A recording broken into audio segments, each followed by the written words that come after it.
foi Olga Benário? Olga Benário Prestes foi uma revolucionária alemã enviada ao Brasil durante a década de 1930 para garantir a segurança de Luiz Carlos Prestes em missão, designada pela Internacional Comunista. Comunista convicta, Olga foi presa no Brasil e deportada para a Alemanha, onde ficou presa durante 6 anos, e por ser judia e por sua posição política, foi executada na Câmara de Gás em 1942. Olga Benário nasceu em 12 de fevereiro de 1908, na cidade de Munique, na Alemanha. Era filha de Léo Benário, um rico e famoso advogado na Baviera que gastava parte do seu tempo ajudando quem pudesse. Sua mãe chamava-se Eugenie Gutmann Benário e era de uma rica família judia. Aos 15 anos, Olga passou a fazer parte de uma organização clandestina chamada Grupo Schabin, em que se destacou. Aos 16 anos, ela mudou-se para Berlim com o namorado, Otto Braun. Nessa cidade, ela tornou-se secretária de agitação e propaganda da base operária do bairro de Neukölln e pouco tempo depois, foi promovida a secretária de agitação e propaganda de Berlim. A atuação de Olga nesse período na Alemanha era, principalmente, contra o crescimento das milícias de extrema-direita, em especial as nazistas. Ela tornou-se procurada pela justiça alemã após resgatar seu namorado, Otto Braun, da prisão de Moabit em abril de 1928. Por causa disso, Olga foi considerada uma traidora da pátria pelo governo alemão, que chegou a oferecer 5.000 marcos por informações que levassem à sua prisão. Ela então fugiu para a União Soviética em julho de 1928.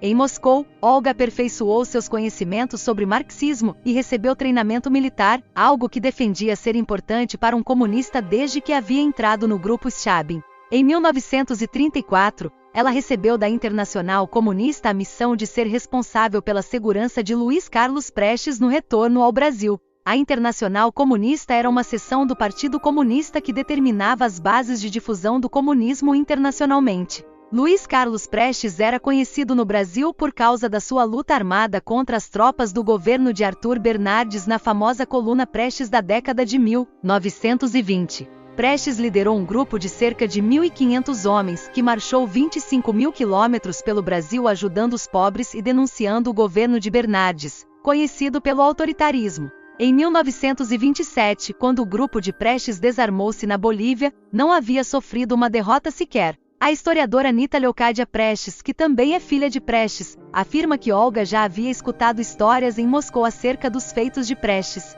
Na missão recebida, Olga e Prestes deveriam passar-se por casados e viriam clandestinamente ao Brasil. Isso porque ele era procurado por ter desertado do exército durante a Coluna Prestes. Na viagem, Olga e Prestes apaixonaram-se e casaram-se de fato. Em Tentona Comunista, atribui-se a Luiz Carlos Prestes e sua vinda ao Brasil a missão de organizar um movimento revolucionário contra o governo de Getúlio Vargas. Essa informação é contestada pela historiadora Anita Leocádia Prestes. No país, ele foi considerado presidente de honra da Aliança Nacional Libertadora, ANL. Esse grupo político pregava a luta contra o fascismo e a tomada do poder no Brasil por um movimento revolucionário. Além disso, Prestes fazia parte dos quadros do Partido Comunista do Brasil, PCB. A vinda dele ao país levou a uma tentativa de golpe militar à esquerda contra Vargas na Intentona Comunista. A Intentona Comunista aconteceu em novembro de 1935 com levantes militares em 3 cidades brasileiras, Natal, Recife e Rio de Janeiro. O movimento, no entanto, fracassou, e Prestes passou a ser perseguido pela polícia. Olga e Luiz Carlos Prestes foram presos em março de 1936. Vários outros colegas de Prestes também foram presos, e muitos foram torturados pela polícia. Nos inquéritos, Olga recusou-se a cooperar e ceder informações ao governo, que decidiu deportá-la. Durante sua prisão, ela anunciou sua gravidez, porém, mesmo assim, foi deportada para seu país de origem, a Alemanha. O pai da filha que Olga carregava era Luiz Carlos Prestes. A ordem de deportação de Olga Benário veio do Superior Tribunal Federal e em 23 de setembro de 1936, ela embarcou no navio La Corunha rumo a Hamburgo, na Alemanha. A deportação de Olga era vista com temor por muitos, pois ela era judia e na época, já se sabia da perseguição clara contra judeus que havia na Alemanha nazista. Campos de concentração. Olga foi recebida pela Gestapo, polícia secreta nazista, em Hamburgo, no dia 18 de outubro de 1936. Ela foi transferida para a prisão de Barmingstrasse em Berlim. Sua filha, Anita Leocádia Prestes, nasceu nessa cidade em 27 de novembro de 1936. A criança seria originalmente encaminhada para algum orfanato, porém, após pressão internacional organizada pela mãe de Prestes, o governo alemão cedeu e devolveu a filha de Olga para a família. Olga, no entanto, continuou presa e foi transferida de local por diversas vezes. Ela passou pelo campo de Lichtenburgo, depois Ravensbrück e por fim Berburg. Nesses locais, Olga foi sujeita a frio, fome, interrogatórios constantes, trabalho escravo e torturas físicas. O destino dela foi selado em abril de 1942, quando, no campo de concentração de Berburg, foi executada na câmara de gás. O destino de Olga só foi descoberto pela família ao final da Segunda Guerra Mundial em 1945. Artigo original escrito por Daniel Neves.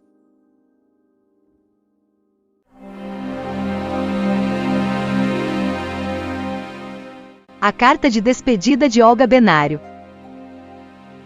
Queridos, amanhã vou precisar de toda a minha força e de toda a minha vontade. Por isso não posso pensar nas coisas que me torturam o coração, que são mais caras que a minha própria vida, e por isso me despeço de vocês agora. É totalmente impossível para mim imaginar, filha querida, que não voltarei a ver-te, que nunca mais voltarei a estreitar-te em meus braços ansiosos. Quisera poder pentear-te, fazer-te as tranças. Ah não, elas foram cortadas. Mas te fica melhor o cabelo solto, um pouco desalinhado. Antes de tudo, vou fazer-te forte. Deves andar de sandálias ou descalça, correr ao ar livre comigo. Sua avó, em princípio, não estará muito bem. Deves respeitá-la e querê-la por toda a tua vida como teu pai e eu fazemos. Todas as manhãs faremos ginástica. Vês? Já volto a sonhar, como tantas noites, e esqueço que está aí a minha carta de despedida. E agora, quando penso nisso de novo, a ideia de que nunca mais poderei estreitar teu corpinho cálido é para mim como a morte. Carlos querido, amado meu, terei que renunciar para sempre a tudo de bom que me destes? Conformar-me-ei, mesmo que não pudesse ter-te muito próximo, que teus olhos mais uma vez me olhassem. E queria ver teu sorriso. Quero-os a ambos, tanto, tanto. E estou tão agradecida à vida por ela haver me dado ambos. Mas o que eu gostaria era de poder viver um dia feliz, os três juntos, como milhares de vezes imaginei. Será possível que nunca verei o quanto orgulhoso e feliz te sentes por nossa filha? Querida Anita, meu querido marido, meu garoto, choro debaixo das mantas para que ninguém me ouça, pois parece que hoje as forças não conseguem alcançar-me para suportar algo tão terrível. É precisamente por isso que esforço-me para despedir-me de vocês agora, para não ter que fazê-lo nas últimas e difíceis horas. Depois desta noite, quero viver para este futuro tão breve que me resta. De te aprendi, querido, o quanto significa a força de vontade, especialmente se emana de fontes como as nossas. Lutei pelo justo, pelo bom e pelo melhor do mundo. Prometo-te agora, ao despedir-me, que até o último instante não terão por que se envergonhar de mim. Quero que me entendam bem, preparar-me para a morte não significa que me renda, mas sim saber fazer-lhe frente quando ela chegue. Mas, no entanto, podem ainda acontecer tantas coisas. Até o último momento manter-me-ei firme e com vontade de viver. Agora vou dormir para ser mais forte. Beijos pela última vez. Olga Benário Prestes.